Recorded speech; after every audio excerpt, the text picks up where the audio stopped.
साईं तेरे चरणों में कोटि प्रणाम। साईं तेरे चरणों में कोटि प्रणाम। साईं तेरे चरणों में कोटि प्रणाम। साईं तेरे चरणों में कोटि प्रणाम। शरण में ले लो साईं प्रभो। शरण में ले लो साईं प्रभो। शरण में ले लो साईं प्रभो। शरण में ले लो साईं प्रभो। नमस्कार। प्रारंभ करो जारी रखो, इसी विचारधारा से साईं वाणी को प्रारंभ किया। लगातार पूरे विश्व से साईं बाबा के सब भक्त जुड़ रहे हैं और इसी बात की खुशी है कि वो आए और आकर चले गए, मौन रहे और कुछ कह गए। कुछ था जो बिन बाटे ही बट गया, जल उठे दिए और अंधेरा झट गया। साक्षात प्रभु का आशीर्वाद जब एक मानवता भरे इंसान को, पृथ्वी तल पे कार्य करने वाले हर मानव जाति को मिलता है, तो उसके जीवन का सही लक्ष्य और सही मार्ग शुरू होता है। तब तक नहीं, हम हमारे शरीर को जो कर्म करने हैं उस कर्म से पराजित करते हैं, थक जाते हैं लोग। कुछ कुछ लोग तो रुक जाते हैं, कठिन समस्या आने के बाद भाग जाते हैं। भगवान की पूजा करने वाले जो महान इंसान हुए, महान जो इंसान के रूप में आए लेकिन भगवान का रूप बने, इसी धरती पर लोगों ने उनको भगवान की तरफ पूजा और उनकी सम्मान किया, वही लोगों की भी तो जीवन में समस्या आई। राजा था दशरथ, अपने बेटे को दूसरे दिन गद्दी पे बिठाने वाला था प्रभु रामचंद्र जी को। हजारों करोड़ों लोगों के प्राण प्रभु रामचंद्र जी ने बचाए, लेकिन अपने पिताजी को ये दुख से नहीं बचा पाए और खुद पुत्र विरह में राजा दशरथ मर चुके। अब सबको पता है, जब मीरा भगवान कृष्ण का लगन लगे और भजन और नृत्य करने लगी तो पति ने उनको छोड़ दिया और उनके देवर ने उनको जहर दिया। फिर भी मीरा ने वो जहर पी के भगवान की इसमें लीन रही, लेकिन वो जहर से तकलीफ हुई, लेकिन उन्होंने कभी किसी से दया याचना नहीं की। कितने ऐसे उदाहरण दूं। स्वामी विवेकानंद के गुरु रामकृष्ण परमहंस जी को आखिरी में कैंसर हुआ, लेकिन उन्होंने कभी निजी स्तर पर भगवान के पास दया याचना नहीं की कि मेरे को इस कर्म से बचाओ। बहुत ऐसी उदाहरणें हैं जीवन में, अपने वैयक्तिक जीवन में कार्य करने वाले बहुत सारे महान लोग जो आपके इर्द गिर्द है, उन्होंने समस्या झेली, लेकिन कर्म को काटने के लिए इसी शरीर को उन्होंने समृद्ध रखा, ना कि किसी के सामने याचना की। भगवान प्रसन्न होने के बाद या भगवान के दरबार में जाने के बाद क्या मांगना चाहिए, ये मैं आज आपको सिद्धांतिक तौर पर कर्म के सिद्धांत में साईं वाणी में कह रहा हूं। भाई और बहनों,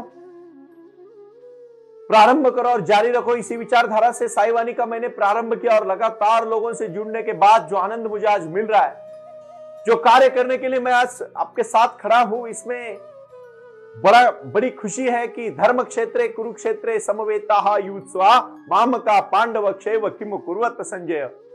इस भूमिका के प्रति, इस भावना के प्रति, इस शाश्वत जीवन के प्रति जो भी समस्याएं हर दिन रोजमर्रा की जिंदगी में आती है, और ये समस्या आने के बाद हम थकते हैं। जैसे अर्जुन थका, अर्जुन ने देखा और कहा मेरे मामे हैं, मेरे पिताजी के मतलब बड़े भाई है, मेरे बड़े भाई है। भीम का जब भाई साथ में था तो सामने दुर्योधन था, दुर्योधन भी चचेरा भाई था, तो दुख हुआ अर्जुन को और कहा कि मैं ऐसे मेरे भाइयों से, मेरे गुरु से, मेरे परम मित्रों से लड़के मैं क्या करूंगा, और लड़ूंगा भी तो मेरे सक्सेस में, मेरे जीत में वो भी खून होगा, मैं क्यों जीऊं? इससे अच्छा है कि मैं भिक्षा मांग के जीऊं। यानी कर्तव्य से विमूढ़। दृष्टवा तु पांडवानीकम व्यूढ़म दुर्योधनस्तदा आचार्यमुपसंगमम राजा वचनम ब्रवीत। हतो वा प्राप्यसि स्वर्गम। उस समय भगवान कृष्ण ने कहा, अर्जुन तू उन लोगों को मार रहा है, उनके शरीर को मार रहा है, उनकी दुर्विचार को मार रहा है, उनकी रुचियों को मार रहा है।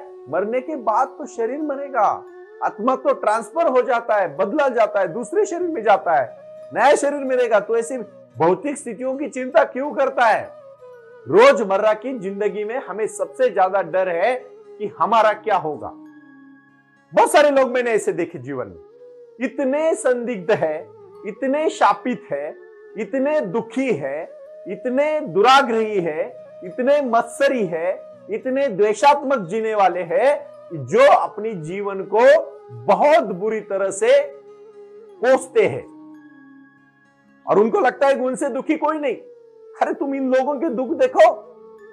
काली, साक्षात काली मां जो रामकृष्ण परमहंस जी के साथ बात करती थी, वो परमहंस जी को आखिरी में कैंसर हुआ, वो भी गले का, और उनको डॉक्टर ने कहा गुरुदेव आप अभी भाषण नहीं दे सकते, लोगों के साथ बोल नहीं सकते। उन्होंने कहा जिस दिन मेरा भाषण बंद होगा उस दिन मैं मरना पसंद करूंगा।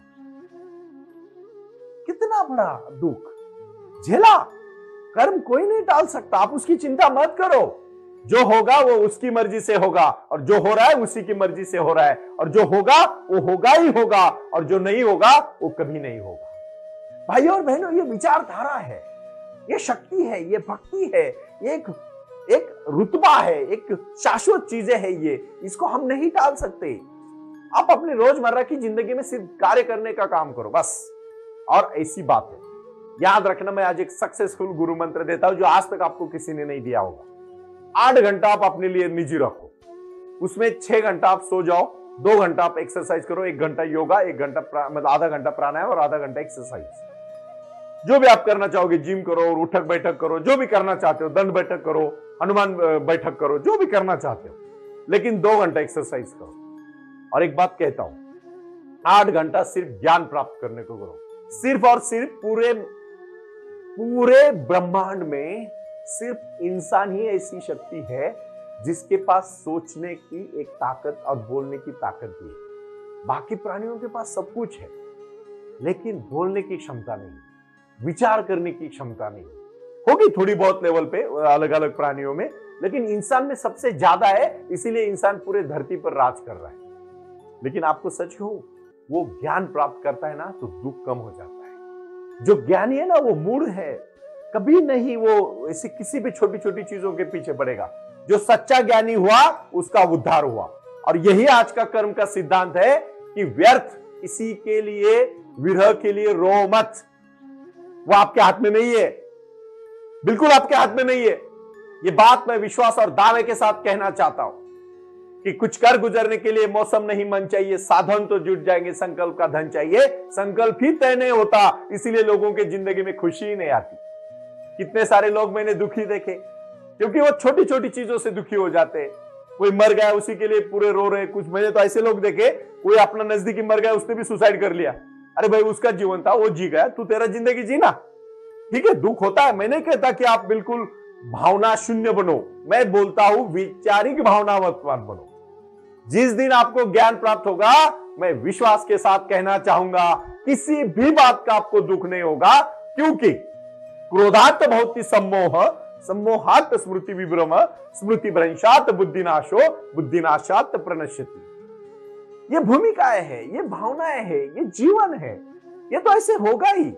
आपके जीवन में सुख है, दुख है, दिन है, रात है, बारिश है, धूप है, ऐसे तो ऋतुएं भी बदलती है, उसी प्रकार जीवन बदलेगा।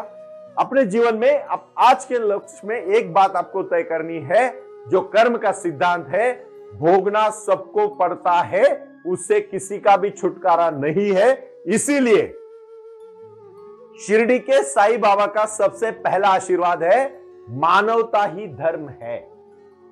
श्रद्धा सबूरी और प्रारंभ करो, जारी रखो। सबका मालिक एक। बस एक बार दृढ़ता के साथ चलो। मैं छोटी सी कहानी से आपको एक बात, आज बहुत प्रीतिपूर्ण कहानी मैं समझाना चाहूंगा, और हो सके तो इस कहानी को आप अपने जीवन में आत्मसात करना। भाई और बहनों, जो भी ज्ञान आपके पास है ना, उसके अपने जीवन में इस्तेमाल करके लोगों की सेवा करो। सबसे बड़ा कार्य है लोगों की सेवा करना, उनको आनंद देना। उससे जो जीवन बदलता है ना अपना, उससे ज्यादा खुशी और कुछ भी नहीं। ध्यान एक ऐसी शक्ति है जो इस मानव जात में आने के बाद आपको कर्म करना है। कोई इकट्ठा मत करो, कोई भी जानवर कभी कोई धान्य इकट्ठा नहीं करता, उसकी रोजी रोटी इकट्ठा नहीं करता, लेकिन वो भूखा कभी नहीं मरता। सिर्फ इंसान ऐसी चीज है जो सिर्फ इकट्ठा करता है और खा भी नहीं ठीक से पाता। इतने सारे लोग मैंने देखे, मीठा नहीं खाना है, इकट्ठा नहीं खाना है, ये नहीं खाना है, वो नहीं खाना है, डायबिटीज है, इतनी सारी बीमारी है, करोड़ों रुपए इकट्ठा करने में समय व्यतीत किया और जब खर्च करने का समय आया तो जिंदगी ही नहीं बची। लेकिन अपने शरीर, अपने देह के ऊपर ध्यान देना छोड़ गए।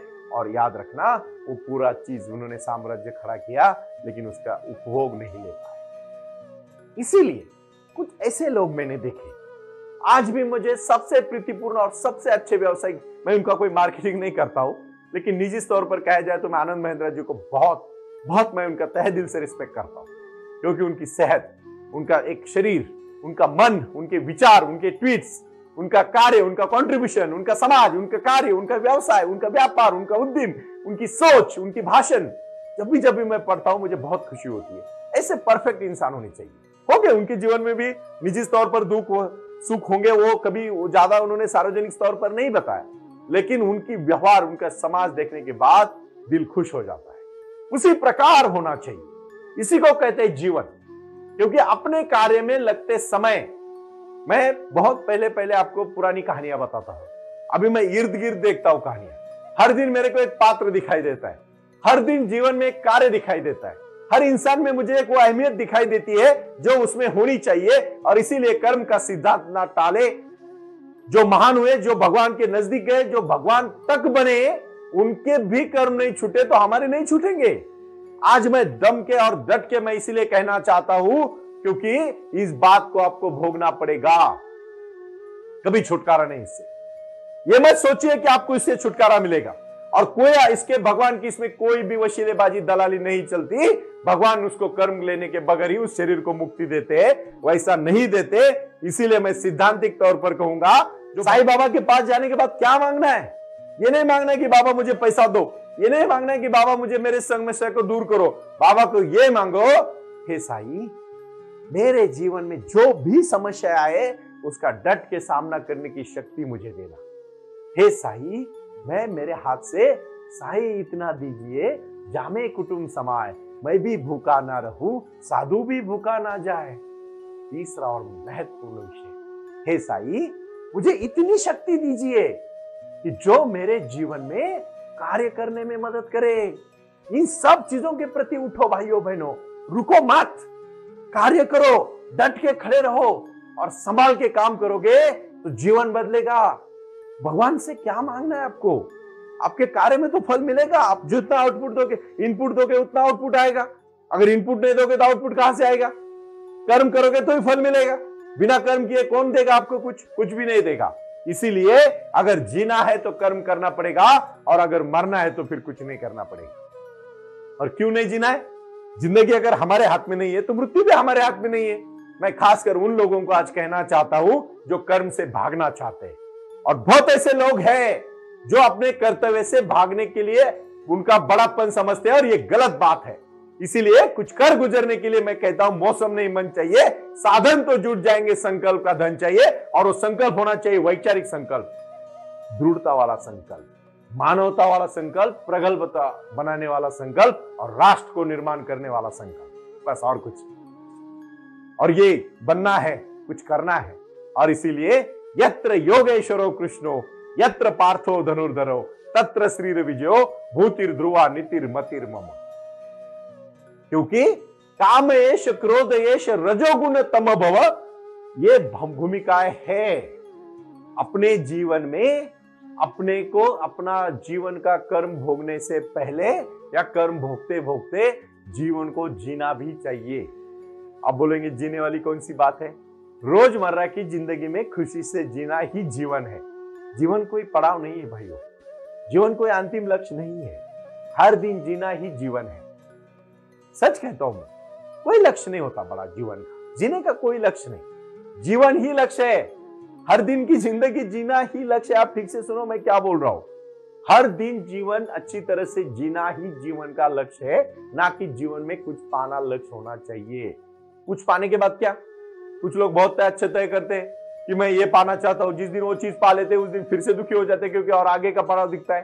कभी आदमी इंसान कभी खुश नहीं होता, और जो इंसान खुश होता है वो ज्यादा भागता भी नहीं अलग मार्ग से। मैं नहीं चाहता कि आप दुखी हो जाओ, कर्म है उसको भोगो, इसीलिए प्रारंभ करो और जारी रखो। इसी विचारधारा से साई वाणी से जुड़ो। ओम साई राम, प्रणाम। ओम साई राम, प्रारंभ करो जारी रखो। इसी विचारधारा से साई वाणी का प्रारंभ हुआ। शिरडी के साई बाबा का आशीर्वाद पाके खुद अपने जीवन में एडवोकेट डॉक्टर सुनील नाना साहेब करपे जी ने साई वाणी के इस कार्यक्रम को प्रारंभ करते हुए 21वीं सदी को सही में साई बाबा के आशीर्वाद से लोगों के जीवन में बदलाव एवं खुशियां लाने के लिए साई वाणी का प्रारंभ किया। लगातार लोग साई वाणी को सुनते आ रहे हैं। साई कृपा जो साई ध्यान से जुड़ी हुई है, क्योंकि मेडिटेशन ही एक ऐसी शक्ति है जो जीवन में क्रांति ला सकती है, बदलाव ला सकती है और खुशियां दे सकती है। लेकिन उसके लिए प्राणायाम बहुत महत्वपूर्ण है और अपने संकल्प के प्रति अडिग रहकर उन्होंने प्राणायाम की श्रृंखला को अपने शक्ति से जोड़ा और उसको साई क्रिया के माध्यम से साई ध्यान के प्रति वो लगातार लेके चले गए। इन सब क्षेत्रों के लिए एक ऐसा परिक्षेत्र होना चाहिए जहां लोग आएं और रुके। शिरडी में साई बाबा के समाधि के आशीर्वाद के बाद उनको ज्ञान और ध्यान दोनों की शक्ति देने का प्रयास किया जा रहा है। इसीलिए साईं बाबा की 65 फुट हिंदुस्तान की सबसे बड़ी प्रतिमा बनाकर वहां बाबा का मेडिटेशन सेंटर खोला गया है। साई आंगन इस नाम से यह जाना जाता है। देऊळगाव गाड़ा, तालुका दौंड, जिला पुणे, यहाँ साई आंगन की और बारामती क्षेत्र में साई आंगन में इसी क्षेत्र की निर्मित करते हुए उन्होंने यहाँ निजी व्यवस्था के साथ बच्चों के लिए गुरुकुल सिस्टम का इंग्लिश माध्यम का स्कूल, जहाँ बच्चे पढ़े और जहाँ बच्चे गुरुकुल में रहकर गुरुकुल के माध्यम से गुरुर ब्रह्मा गुरुर विष्णु गुरुर देवो महेश्वरा गुरु साक्षात परब्रह्म तस्मै श्री गुरुवे नमः इसका ज्ञान ले पाएं। इसी के लिए इसे पूरी तरह से सीबीएसई एवं गुरुकुल के माध्यम से बच्चों को एक सुजान एवं भारत का एक ज्ञानी और अच्छा नागरिक बनाने के लिए वे ये कर रहे हैं।